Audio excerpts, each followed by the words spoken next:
नमस्कार, नमस्ते भारत में आपका स्वागत है। और इस वक्त हम देश के इतिहास का सबसे गौरवशाली मगध साम्राज्य की राजधानी रहे पाटलिपुत्रा की धरती पर मौजूद हैं और हमारे ठीक सामने पटना रेलवे स्टेशन है। यूँ तो बिहार की राजधानी पटना का बेहद ही प्राचीन धार्मिक और ऐतिहासिक महत्व रहे हैं, जिसके साक्ष्य आज भी यहाँ मौजूद है। तो चलिए हम आपको लिए चलते हैं पटना के ऐसे ही एक ऐतिहासिक स्थल पर, जो दुनिया भर के सिख समुदाय का दूसरा पवित्र स्थल है और पटना जंक्शन और पटना एयरपोर्ट से चंद किलोमीटर की दूरी पर है। जी हाँ, हम बात कर रहे हैं हरमंदिर पटना साहिब की, जो दुनिया भर के सिख समुदाय का दूसरा सबसे बड़ा पवित्र स्थल है। और इसका महत्व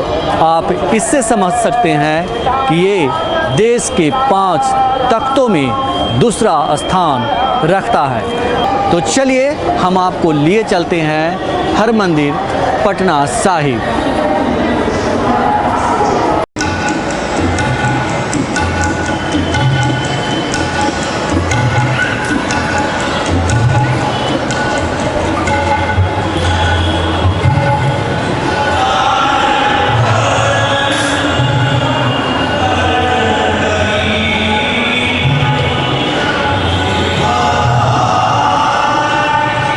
गुरु गोविंद सिंह जी महाराज का जन्म इसी पवित्र भूमि पर हुआ था और ये विशाल भव्य गुरुद्वारा श्री हरिमंदिर पटना साहिब उसी पावन भूमि पर बना है जहाँ श्री गुरु गोविंद सिंह जी महाराज का जन्म हुआ था। तो चलिए सिखों के आस्था का सबसे बड़ा दूसरा केंद्र तख्त श्री हरिमंदिर पटना साहिब जी का चप्पे चप्पे का दर्शन करते हैं।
ये वही जगह है जहाँ सिख पंथ के 10वें और अंतिम गुरु श्री गोविंद सिंह जी महाराज का जन्म हुआ था।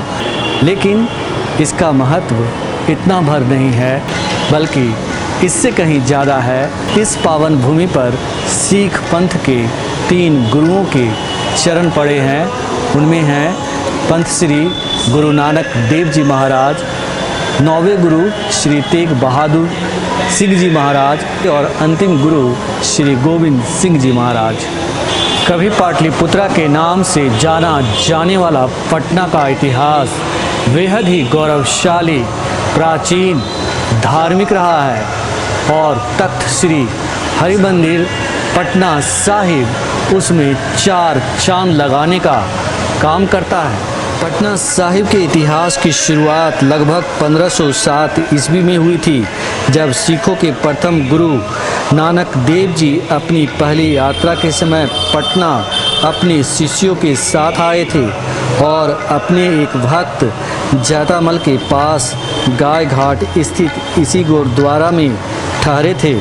ये जो गुरुद्वारा है, इस गुरुद्वारा का नाम है गुरुद्वारा गाय घाट बड़ी संगत।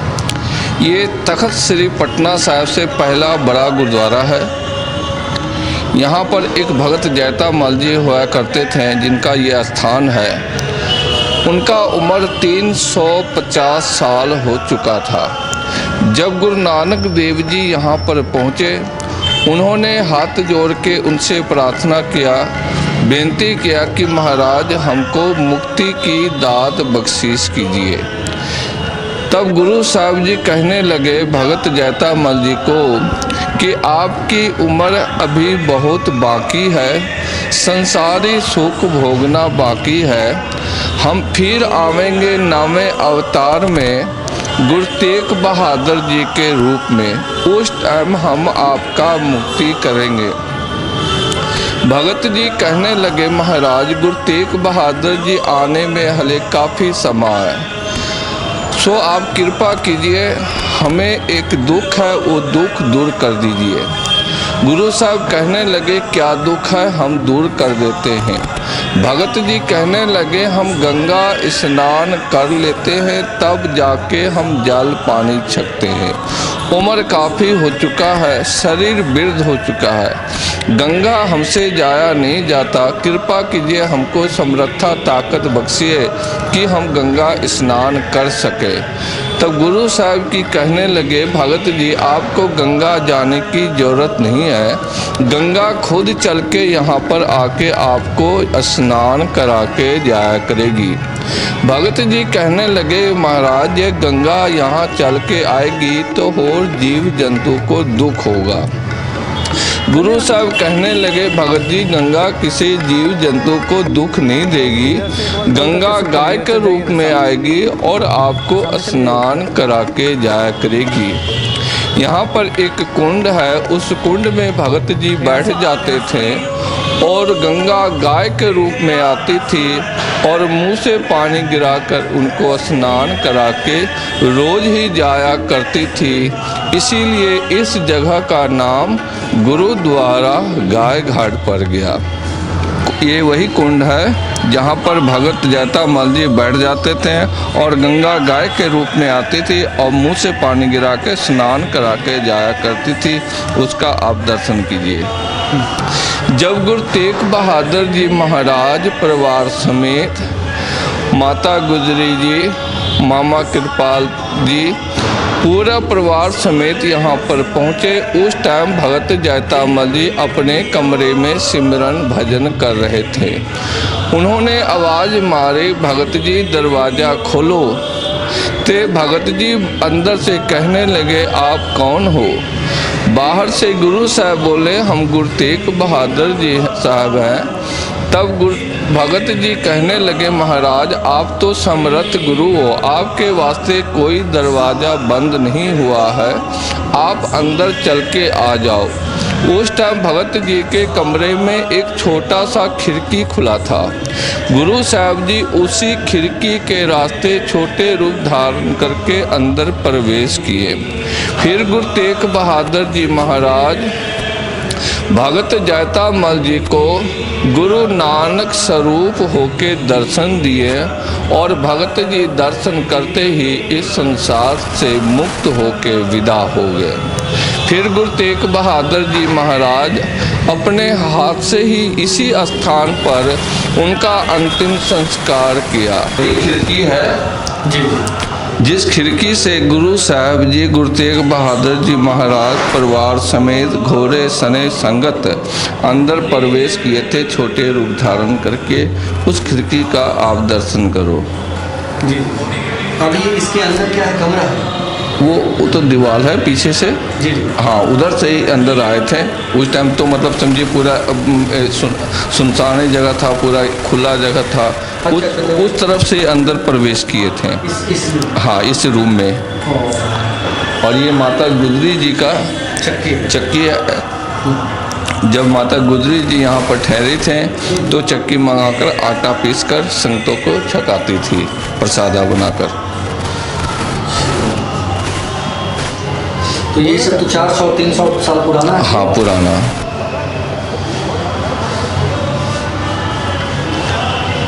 फिर गुरु साहब जी नवे सिरे से गुरुद्वारा बनाने के लिए बाहर से चौखट के लिए 2 लकड़ी मंगवाए थे। जब बढ़ई उसका नाप लेने लगा, एक लकड़ी छोटा दूसरा बड़ा हो जाता था, नाप नहीं बनता था। बढ़ई ने जाके गुरु साहब को बेनती किया, महाराज जब हम नाप लेते हैं एक लकड़ी छोटा दूसरा बड़ा हो जाता है, नाप नहीं बनता। गुरु साहब कहने लगे कि ये गुरु नानक का दरबार है, यहाँ पर जो छोटा होके आता है वही बड़ा होता है, आप कल को फिर नाप लेना। जब दूसरे दिन नाप लिया, वो जो लकड़ी छोटा था वो बड़ी लकड़ी के बराबर हो गया। फिर गुरु तेग बहादुर जी महाराज बढ़ई को मना किया, हिदायत किया कि अब इस लकड़ी को छेड़छाड़ नहीं करना, क्योंकि ये कटने योग नहीं रहा, ये पूजने योग हो गया है। ये थम साहब नाम होके प्रसिद्ध होगा और दुखिए का दुख दूर करेगा। गुरु साहब जी थम साहब में अनेक प्रकार का वरदान दिए हैं कि जो भी माए भाई यहाँ पर आके थम साहब के आगे प्रार्थना करके थम साहब को गले गले लगेंगे, उनकी मनोकामना पूरी होगी। जिनकी मनोकामना पूरी होती है फिर वो यहाँ पर आकर थम साहब के चोला साहब सेवा करते हैं, कोई अखंड पाठ करा जाते हैं। ये वही थम साहब है जिसे गुरु तेग बहादुर जी महाराज इस थम साहब में अपने मुखार बिन से अनेक प्रकार का वरदान दिए हैं कि जो भी माए भाई यहाँ पर आकर थम साहब के आगे प्रार्थना करके उनसे गले गले मिलेंगे, उनकी मनोकामना पूरी होगी। और जिनकी मनोकामना पूरी होती है फिर वो यहाँ आके थम साहब का चोला साहब सेवा करा जाते हैं, कोई अखंड पाठ करा जाते हैं। ये थम साहब का महत्व है, यहाँ पर आके मुरादा पूरी होती है गुरु साहब जी का वचन के अनुसार। पिछले एक लकड़ी है, दरख्त है जिसका नाम है हर श्रृंगार फूल का दरख्त, जिसे गुरु तेग बहादुर जी किला गाड़ के घोड़ा बहने थे और जो समा पाके वो हरा भरा हो गया है, वो भी आप दर्शन कर सकते हो। ये पेड़ देख रहे हैं, ये हर श्रृंगार का पेड़ है जिसे गुरु तेग बहादुर जी जब अंदर प्रवेश किए थे घोड़े समेत, फिर ये खूंटा गाड़ कर और अपना उन्होंने घोड़ा बांधा था और जो समा पाके ये हरा भरा ये हर श्रृंगार फूल का दरख्त बन के तैयार हो गया, जो कि 400 साल पुराना ये दरख्त है। ये हर श्रृंगार फूल का दरख्त है। ये 400 साल पुराना है। हाँ, गुरु तेग बहादुर जी के टाइम से उन्होंने जो लगाया था वही है। लगाया भी नहीं था, खूंटा गाड़ा था, बाद में ये हरा हो गया। बाद में ये हरा हो गया। आप कितने सालों से देख रहे हैं? हम तो मतलब जो है बचपन से ही हम देख रहे हैं। जी जी, मतलब इसमें जैसा है वैसा ही रहता है। हाँ, ये जैसा है वैसे रहता है। जैसे डाली पर डाली ये निकलते जाता है। जैसे पुराना डाली हुआ वो गिरा, फिर नया डाली उसमें से निकला। जी, ये यहाँ का इतिहास है। वाहिगुरु जी का खालसा, वाहिगुरु जी की फतेह। और अब हम आ चुके हैं पटना सोनार टोली स्थित गुरुद्वारा में। यही वो जगह है जहाँ गुरु नानक देव जी जो पंथ के संस्थापक हैं, उन्होंने अपने एक शिष्य को मर्दाना सिंह को यहाँ भेजा था एक हीरा दे करके, जो जौहरी यहाँ सोनार टोली में थे सालिस राय उनके पास। आइए हम जानते हैं कि क्या था पूरा मामला। ये गुरुद्वारा संगत सोनार टोली है। यहाँ पर गुरु नानक देव जी महाराज जी के द्वारा दिया हुआ लाल को लेके मर्दाना जी यहाँ पर आए थे और यहाँ पर उस लाल का पहचान मुरलीधर सोनार ने किया था। उसके बाद मुरलीधर सोनार सालिस राय जौहरी के पास लेके गया। जहाँ पर उस लाल का मूल्य तो नहीं चुका सके, पर उसका दर्शनी भेंटा 101 रुपया सालस राय जौहरी ने दिया। उसके बाद दोनों गुरुद्वारा गऊ घाट जाके गुरु नानक देव जी महाराज जी का दर्शन किए। यही यहाँ का इतिहास है। वाहिगुरु जी का खालसा, वाहिगुरु जी की फतेह। ये जो निर्माणाधीन आप गुरुद्वारा देख रहे हैं, ये पटना के सोनार टोली इलाके में है और यही वो जगह है जहाँ गुरु नानक देव जी ने अपने एक शिष्य मर्दाना सिंह को यहाँ भेजा था और जो जौहरी थे वो सालिस राय थे और ये जो जगह है ये उन्हीं का घर था, हुआ करता था। बाद में वो गुरु नानक देव जी से मिले और सब कुछ उनके चरणों में भेंट कर दिया, उन्हें दे दिया। अब इस पे एक भव्य गुरुद्वारे का निर्माण हो रहा है जो आप देख सकते हैं। फ़िलहाल ये निर्माणाधीन है, लेकिन कहते हैं कि जो इमारत होती है उसके आप नींव को देख करके और उसके दरो दीवार को देख करके बता सकते हैं कि वो कितना बुलंद होने वाला है। तो ये बहुत ही भव्य और बहुत ही बुलंद गुरुद्वारा बन रहा है यहाँ पे। गुरु नानक देव जी के बाद सिखों के 9वें गुरु श्री तेग बहादुर जी करीब 1666 ईस्वी में पटना साहिब आए। गुरु तेग बहादुर जी के साथ उनकी माता नानकी जी, धर्मपत्नी माता गुजरी जी और माता गुजरी जी के भाई कृपाल चंद जी और कई दरबारी भी आए। गुरु तेग बहादुर जी कुछ समय बड़ी संगत गाय घाट ठहरने के बाद परिवार को यहाँ छोड़कर बंगाल और आसाम चले गए। उन्होंने मुंगेर जाकर पटना जी संगत के नाम से एक हुक्मनामा जारी किया और परिवार को एक अच्छी हवेली में रखने का आदेश देते हुए संगत को आशीर्वाद दिया। इसी हुक्मनामा में पटना साहिब को गुरु का घर बताया गया था।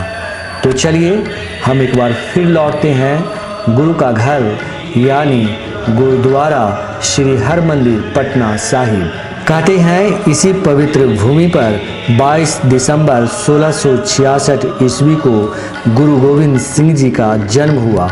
उस समय गुरु श्री तेग बहादुर जी ढाका में थे, जहां कि उनको पटना से गोविंद राय जी यानी गुरु गोविंद सिंह जी महाराज के जन्म का संदेश मिला। गुरु तेग बहादुर जी ने बहुत खुशियां मनाई। गुरु गोविंद सिंह जी महाराज ने अपने बचपन के लगभग 7 वर्ष पटना साहिब में बिताए। गुरुद्वारा हरमंदिर पटना साहिब का निर्माण महाराजा रंजीत सिंह ने करवाया था। यह 5 मंजिली एक भव्य इमारत है। इमारत के नीचे तहखाना है। ग्राउंड फ्लोर जन्म स्थान में गुरु ग्रंथ साहिब, दशम ग्रंथ, गुरु जी के शस्त्र, गुरु गोविंद सिंह और गुरु तेग बहादुर जी के खड़ाऊ, 10वें पातशाह का 300 वर्ष पुराना चोगा और दूसरी वस्तुएं दर्शनीय हैं। यहाँ माता गुजरी का कुआं भी है। ऐसा है कि ये गुरु गोविंद सिंह जी महाराज जो सिखों के 10वें गुरु हुए हैं, उनका जन्म स्थान है। गुरु साहब जी यहाँ जन्म से लेकर के 7 साल तक रहे थे और 7 साल के बाद जब पंजाब को जाने लगे तो यहाँ के लोगों ने बेनती किया, महाराज हमारा नियम बन गया है कि आपका दर्शन करने के बाद ही हम अपने लंगर पानी सकते हैं, अपने कार विहार में जाते हैं। तो आप कुछ ऐसी निशानी दे के जाएँ जिनका दर्शन करके हम अपना काम कार्य कर सकें। तो गुरु साहब जी ने अपने शरीर के ऊपर धारण करने वाले 13 शस्त्र को यहाँ छोड़ के गए। वो सामने लंबे वाले बक्से में लगा हुआ है। एक महाराज जी का सैफ है, तलवार है, 2 चक्कर है जो दस्तार के ऊपर सजाते थे। एक छोटी सी चकड़ी है जो बालों को इकट्ठा करके जूड़ा करते थे, उस पर सजाते थे। एक कंघी है जिससे केस साफ करते थे। इस तरह उनके 13 शस्त्र हैं यहाँ लंबे वाले बक्से में लगे हुए। इसी तरह गुरु साहब गुरु तेग बहादुर जी महाराज जो गुरु गोविंद सिंह जी के पिताजी हुए, उनका चरण पादुका, उनका खड़ाऊँ है जो चंदन की लकड़ी का बना हुआ है और गुरु गोविंद सिंह जी महाराज का खड़ाऊँ चरण पादुका है जो हाथी के दांत का बना हुआ है। ये सब निशानी छोड़ के गुरु साहब जी यहाँ से पंजाब को चले गए थे। यहाँ पे गुरु साहब जी जन्म से लेकर के 7 साल तक रहे थे। यहीं पे आप देखिएगा कि माता गुजरी जी का कुआं है। यहाँ की औरतें यहाँ पानी भरने के लिए आया करती थीं, तो गुरु साहब जी मिट्टी का घड़ा मिट्टी के गुलेले से तोड़ देते थे। जब लोहे पित्तल के घड़े आने शुरू हो गए तो गुरु साहब जी ने अपने हाथ से लोहे के तीर बना लिए। तो यहाँ के औरतें इकट्ठे होकर के माता जी के पास गए और कहने लगे, माता जी हम लोग गरीब परिवार हैं, जब हम लोग मिट्टी का घड़ा लेके आते थे गुरु साहब जी मिट्टी के गुलेले से तोड़ते थे, अब हम लोग लोहे पित्तल का लेके आते हैं तो गुरु साहब जी ने लोहे का तीर बनाया हुआ है। तो माता जी ने कहा कि वो धर्मावतार हैं, संसार के भले वास्ते आए हैं, वो जो भी खेल करते हैं, लीला करते हैं, उसमें संसार का भला ही होता है। तो औरतें कहने लगी इसमें हमारा कहाँ भला, इसमें तो हमारा नुकसान ही हो रहा है। इतने में एक और औरत पानी भर के जा रही थी और गुरु साहब ने तीर मार के उनका घड़ा तोड़ दिया। जब लोगों ने जाके देखा तो उसमें एक जहरीला सांप मरा हुआ था। इस तरह गुरु साहब जी ने कहा कि हमने तो भला ही किया, अगर इनके घड़े को नहीं तोड़ते हैं, यही जहरीला पानी घर के लोग पीते हैं और बहुत बड़ा नुकसान होना, हमने तो भला ही किया। ये वही स्थान है जहाँ आप सामने तस्वीर का दर्शन करते हैं गुरु साहब जी का। सारा दिन हम सवेरे से लेकर रात तक वहाँ पे चौर होता रहता है। चौर साहब की सेवा ग्रंथी सिंह करते हैं और वो गुरु साहब जी का जन्म स्थान है। यहाँ पे गुरु साहब जी का जन्म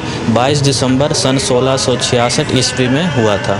यहाँ पे एक सालस राय जौहरी की हवेली हुआ करते थे और जब गुरु नानक देव साहब जी महाराज यहाँ पे आए अपने सेवक मर्दाना जी के साथ, तो सालस राय जौहरी ने बहुत सेवा की थी और कहा कि महाराज जी आप जी यहाँ कुछ समय हो रुकिए, यहाँ रहिए। तो महाराज साहब जी 6 महीने तक यहाँ पे रहे थे। उसके बाद गुरु साहब जी ने कहा कि अभी नहीं, जब हम 10वां जामा धारण करेंगे, 10वां अवतार लेंगे, उस वक्त हम आपके घर में आकर के 7 साल तक ठहरेंगे। उन्हीं वचनों को सदगुरु जी ने पूरा किया और 10वें अवतार में गुरु गोविंद सिंह जी महाराज के रूप में अवतार हुए और यहाँ पर आके सालस राय जौहरी की जो हवेली थी इसमें गुरु साहब जी 7 साल तक ठहरे थे। गुरु नानक देव साहब जी महाराज जी ने ही 10 स्वरूप धारण किया, जो सिखों के 10 गुरु होते हैं।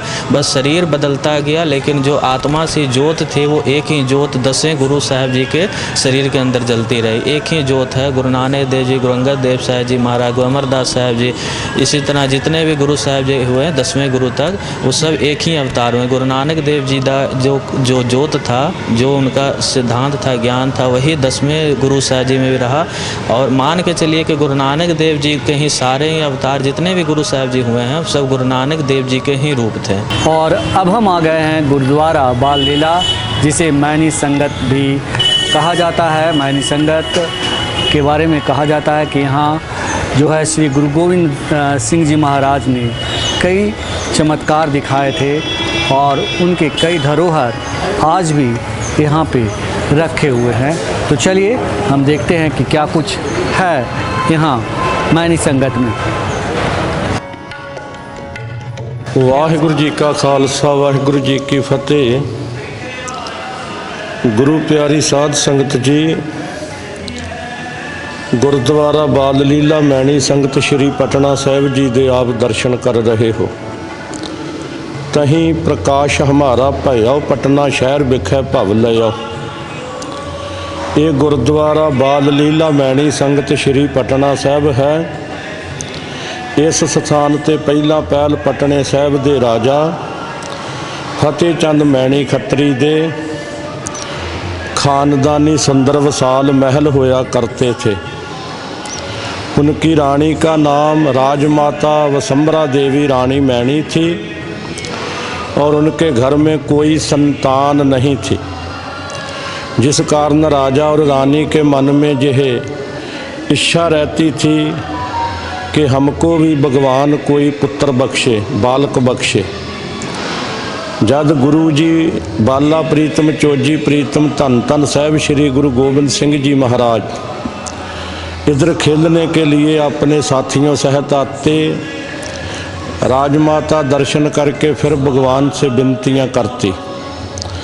एक दिन गुरु जी आकर के राजमाता की गोद में बैठ गए और मुँह से माँ माँ माँ कहा। रानी माता जी बहुत खुश प्रसन्न हुए, पुत्र प्राप्ति का वरदान मांगा। तो बाला प्रीतम जी ने कहा कि आप जी कहते और सोचते हैं कि हमारे घर गुरु जी जैसा बाल पैदा हो, हमारे जैसे तो हम हैं और कोई हो नहीं सकता, इसलिए आज से हम आपके धर्म के पुत्र हुए और आप जी हमारे धर्म के माता जी हुए। इस प्रकार गुरु जी ने रानी माता की इच्छा को पूर्ण किया और ज़्यादा समा गुरुजी आकर के जहाँ रहते खेलते और खाते पीते टहलते तरह तरह के खेल किया करते थे। इसीलिए इस गुरुद्वारा का नाम गुरुद्वारा बाल लीला मैणी संगत है। वाहिगुरु जी का खालसा, वाहिगुरु जी की फतेह। ये वही प्रार्थना कमरा है जी जी। ये प्रार्थना वही कमरा राजमाता वसुंधरा देवी जी का, जहाँ गुरु जी आकर के रानी माता की गोद में बैठे और इस गुरु घर में गुरुद्वारे में गुरु महाराज जी सत्संग करते। और जो यहाँ की बहुत बड़ी महानता है कि जहाँ चना की गुंगनी और पूड़ी जो है वो सुबह 8 बजे के दरमियान खुला गफ्फा बरताया जाता है। गुरु जी जो पहले रोज़ आए थे जब माता की गोद में बैठे तो यही प्रसाद रानी माता जी ने चने की घुंगनी और पूड़ी का प्रसाद खिलाया था। इसी कमरे में ही ये जो फ्रेम है लक्कड़ का, इसको चगाठ बोलते हैं, ये उसी समय का प्रातन है। फ्रेम लक्कड़ वाला प्रातन है जी। और कुछ वस्तुएं इधर शो कोश में हैं, वो भी आप जी देख लीजिए। महाराज जी का 7 साल का बचपन का इनका जो फोटो है, चित्र है जी जी। और ये घड़े तोड़ने वाले गलेले की गोलियां हैं। ये महाराज जी का मखमली जूता है, जोड़ा पहनने वाला, सोल नीचे लगा हुआ है, ये ऊपरी हिस्सा है। जूता बूट जिसको बोलते छोटे बच्चों का, 2 थे, एक कोई ले गया था। और ये कमर कस्से का कटार है, जो शस्त्र जिसको बोलते हैं, जो महाराज कमर कस्से में पहना करते थे। ये उनके यादगारी चिन्ह जो है इनको संभाल कर रखा है। और बेअंत माई भाई संगत आके दर्शन करती है, निहाल होती है, कृतार्थ होती है। यह देसी घी का अखंड ज्योत जलता है जी जी। 24 घंटे दिन रात महीना सालों से देसी घी का ज्योत जगता है। और जो देसी घी की सेवा है वो संगत लाती है, कोई बड़े डब्बों में लाती है, कोई छोटे डब्बों में लाती है। और ये अखंड ज्योत देसी घी का सदा प्रज्वलित रहता है, जलता रहता है, कभी बंद नहीं होता। और इसको नगाड़ा बोलते हैं, नगाड़ा, रणजीत नगाड़ा। जब मुगलिया सल्तनत के शासक औरंगजेब ने ऐलान कर दिया था कि कोई ढोलकी नहीं बजा सकता, कोई दीवान नहीं ला सकता, कोई भजन नहीं गा सकता, तब गुरु जी ने इससे भी बड़े बड़े नगारे तैयार करवाए कि हम तेरी चुनौती को कबूल करते हैं, चैलेंज को कबूल करते। तुम बोलते हो डमरू, डौरू, ढोलकी हम बजाने नहीं देंगे, तो हम नगारे खड़काएंगे।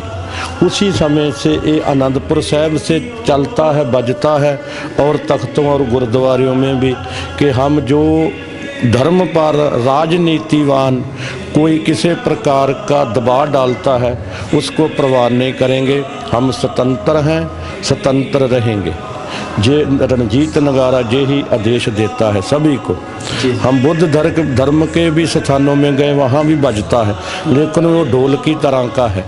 लेकिन ये रणजीत नगारा है जो गुरु घर में प्रवान है, और सुबह शाम दोनों वक्त जब अरदास होती है इसको बजाया जाता है। वाहिगुरु जी का खालसा, वाहिगुरु जी की फतेह। गुरु जी का खालसा, वाहिगुरु जी की फतेह। गुरु प्यारी संगत जी, जब पटने साहब की संगत राजा फतेह चंद मैणी खत्री, राजमाता वसुंधरा देवी, पंडित शिवदत्त शर्मा जी आनंदपुर साहब गए दर्शनों के लिए, तो पंडित जी वहाँ ही स्वर्ग सिधार गए थे। पंडित शिवदत्त शर्मा जी, उनके रीति रिवाजों के अनुसार वहाँ अंतिम संस्कार कर दिया गया था। राजा रानी और पटने की बहुत संगत वहाँ रुकी थी, तो गुरु जी से छुट्टी मांगते, बोलते कि हम पटना साहिब जाएंगे। महाराज उनको प्यार से रोक लेते कि हफ्ता 10 दिन और रुक जाओ, फिर चले जाना। जब एक दिन राजा जी बोले कि हमको बहुत समय हो गया, अब हम जाना चाहते, आप जी भी हमारे साथ पटना साहिब चलो। तब गुरु गोविंद सिंह महाराज कहने लगे कि नहीं, हम अब उधर वापस नहीं जा सकते, हमारे और भी बहुत काम है आगे के लिए। तब वो राजा बोले कि हम आपको अपना धर्म के पुत्र मान बैठे हैं, तो जो जहाँ हमारा घर है, हवेली है, महल है, उनकी कौन साम संभाल करेगा। तब गुरु जी ने 4 निर्मले संतों को बोला कि आप जी इनके साथ जाओ। संत कहने लगे वो प्रदेश का मामला है, हमारे रहने सहने का, खाने पीने का सहूलियत का कैसे होगा। तब गुरु महाराज जी ने एक प्रातन खारी बीड़ उसको माना जाता पंथ में, वो गुरु ग्रंथ साहब हाथ लिखता उनको दे कर के यहाँ भेजा कि तुम जा कर के गुरु नानक की गुरबाणी का मिशन का प्रचार करोगे, तुमको कभी भी कोई घाट कोई कमी नहीं रहेगी, सब कुछ आपके पास अपने आप पहुँचता रहेगा। ये उसका जो महाराज जी ने साइन दस्तखत सिग्नेचर तीर की नोक से करके दिए, उसका स्वरूप इसीलिए बाहर लगा दिया है कि बार बार वो बिरध स्वरूप है, उसके दर्शन नहीं करवाए जाते। और जपजी साहब का पाठ उसका ये लिखा हुआ है, ये लिखा हुआ है, यह भी उसका गुरु गोबिंद सिंह महाराज जी ने जो ग्रंथ साहब निर्मले संतों को यहाँ देकर भेजा था, उसमें जो शुरुआत जपजी साहब की बाणी जी उसका स्वरूप है, क्योंकि बार बार हम उसको खोलते नहीं हैं, प्रकाश नहीं करते, और यहाँ पड़ा हुआ है। परम सत्कार योग गुरु की साजी नवाजी गुरु प्यारी साध संगत जीओ, आप जी गुरुद्वारा बाल लीला मैणी संगत श्री पटना साहब विखे तहीं प्रकाश हमारा भयाओ, पटना शहर विखे भव लयो। गुरुद्वारा बाल लीला साहब जी विखे आप जी जो कलगीधर पातशाह जी ने करौंदे दा दरख्त जो दातन करके ते धरती दे विच गड़ दित्ती सी ते बचन कीता सी, इस दातन तो मुख मांजे तो करौंदे दा बूटा पैदा होएगा ते सदा हरिया भरिया रहेगा। वो करौंदे दा बूटा आप जी जिस दे दर्शन मेले दर्शन परसन कर रहे हो, ये उदों दा ही बूटा लगा होया है ते हरिया भरिया है। इहदी एक विशेषता है, कोई मन्ने जां ना मन्ने, शरधा भावना दे नाल जेड़ा भी माई भाई इत्थे आके इस दे फल जां पत्तर लैके ग्रंथी सिंह कोलों अरदासा करवा के सेवा विच हिस्सा पा के जां इत्थे छक लैंदा वा जां कोई घरां 'च भी लैके छक लैंदे ने, लै जांदे ने, नाम लिखा के रसीद कटा के सतगुरु सच्चे पातशाह किरपा करदे उन्हां नूं पुत्तरां दीयां दातां बख्शदे हन। और ये फल पत्तर छकण दे नाल अरदास करा के तंदुरुस्ती ते देह अरोगता दीयां भी दातां मिलदियां हन। पर यह है शरधा भावना का मामला है, तो जे कोई आखे किवें हो सकता तो फिर नहीं कुछ भी हो सकता। तो जिहड़ा शरधा नाल आउंदा वा ਉਹਦੀ महाराज सतगुरु सच्चे पातशाह मनोकामना भावना पूरी करते हैं। ये करौंदे का इतिहासक दरख्त है, लगभग 350 साल पुरातन पुराना है, जिस दे आप जी दर्शन कर रहे हो। वाहिगुरु जी का खालसा, वाहिगुरु जी की फतेह। और अब हम आ गए हैं गुरु गोविंद सिंह घाट पर, जिसे कंगन घाट के नाम से भी जाना जाता है। यह घाट हरमंदिर पटना साहिब से 1 किलोमीटर की दूरी पर है और उत्तर दिशा में गंगा के किनारे पर स्थित है।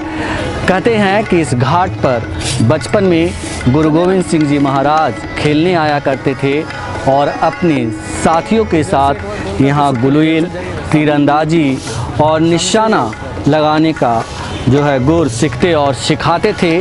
कहा यह भी जाता है कि गुरु गोविंद सिंह जी महाराज ने इस घाट पर कई चमत्कार दिखाए।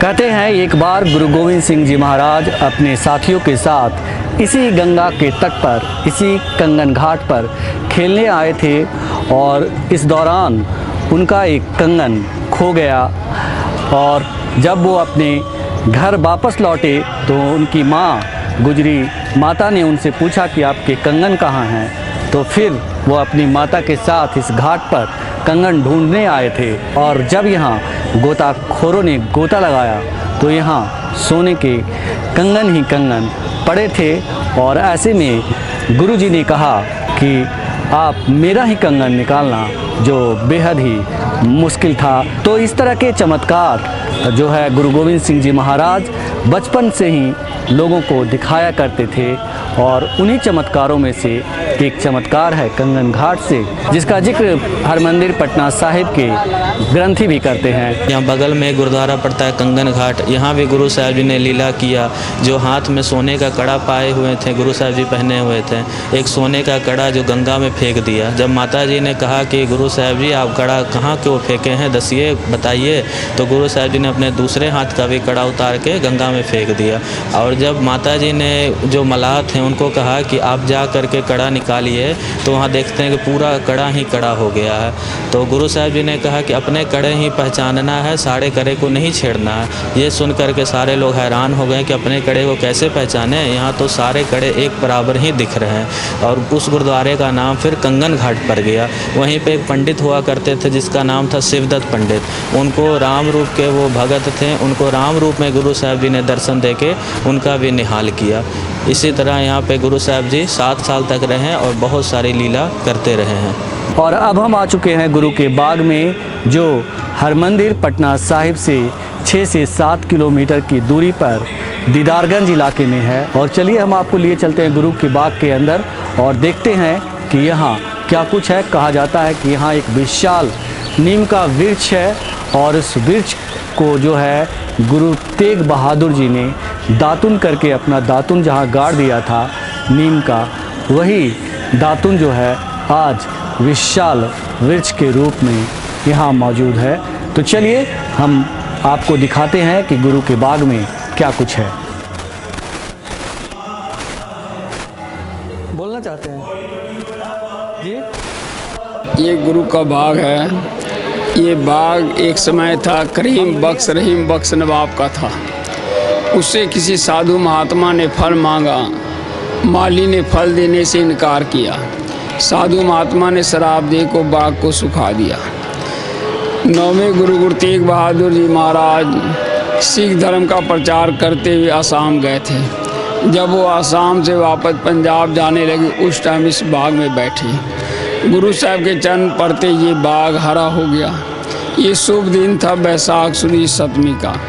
माली ने और लोगों ने नवाब को कहा कि नवाब साहब आपके बाग में कोई ऐसे महात्मा बैठे हैं, आपका बाग हरा हो गया है।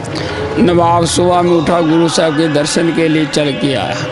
गुरु साहब ये दातुन कर रहे थे। गुरु साहब ने दातुन को ज़मीन में रख दिया और बीच में अपने एक लोहे का कड़ा रख करके कहा कि जब पेशावर से पाकिस्तान तरफ से संगत आएगी तब यहाँ का एक पेड़ का डाल टूटेगा, ये कड़ा निकलेगा। सब तेग बहादुर जी का कड़ा है।